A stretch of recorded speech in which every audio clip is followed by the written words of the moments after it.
Mina olen teenuste konsultant Asti Kallissaar, töötan Sotsiaalkindlustusametis ja minu tööülesanneteks on nii sotsiaalse rehabilitatsiooni kui erihoolekandeteenuse vajaduse tuvastamine.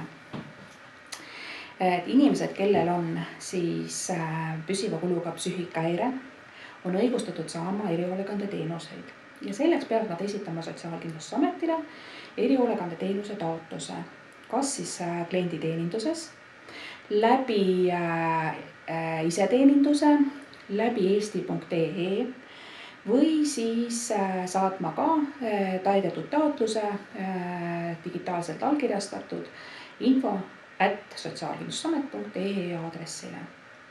Meile tulnud või meile saabunud taotlused kontrollime me õigustatuse, kas inimesel on tuvastatud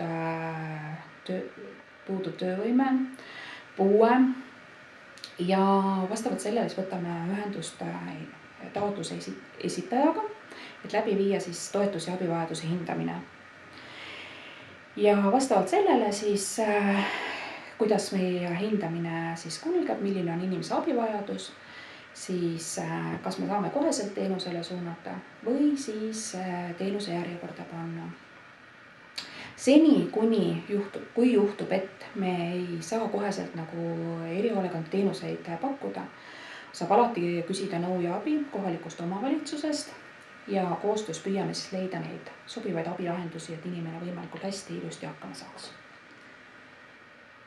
Sotsiaalkindlustusametil on siis 11 erihoolekandeteenust, on toetavad teenused ja natuke suurema abi ja toetusega teenused. Toetavate teenuste alla lähevad siis igapäevaelu toetamise teenus, toetatud elamise teenus ja töötamise toetamise teenus. Igapäevaelu toetamise teenus veel jaguneb omakorda nagu selles mõttes on päeva- ja nädalahoiuteenus ja autismispektri häirega teenus.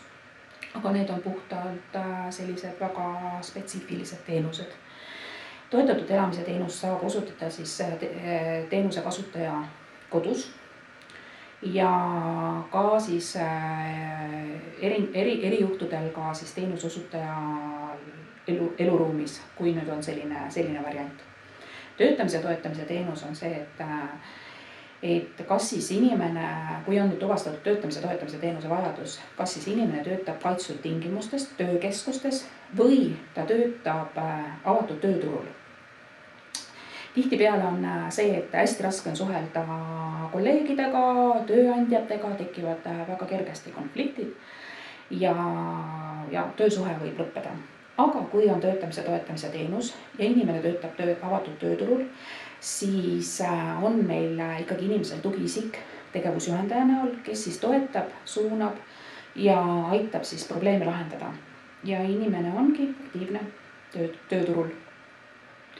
Siis kui inimesel on ikkagi natukene suurem abivajadus, kui on seda toetatud elamise teenusel, siis on teenuseks ka kogukonnas elamise teenus. Et inimene elab teenusosutaja eluruumides, tal on oma tuba, aga samas ruumis elab ka veel mitu teist teenuse kasutajat. Kogu tegevus toimub siis ühise sellise peresarnase mudeliga. Tehakse koos süüa, koristatakse, veedetakse koos vaba aega. Ja tegevusjuhendaja on 8 tunni ulatuses päevasel ajal kättesaadav, õhtusel ajal või öisel ajal siis telefoni peal. Ja siis on päris suured teenused, ööpäevaringne erihoolekandeteenus, äärmusliku toetus- ja abivajadusega teenus, ebastabiilse remissiooniga ööpäevaringne erihoolekandeteenus ja kohtumäärusega teenus. Need on need, kus inimene enam ema kodus hakkama ei saa ja tal on hästi suur toetusvajadus. Aga seni, kuni neid teenuseid vaja ei ole, siis püüame ikkagi toetada ja aidata läbi toetavate teenuste.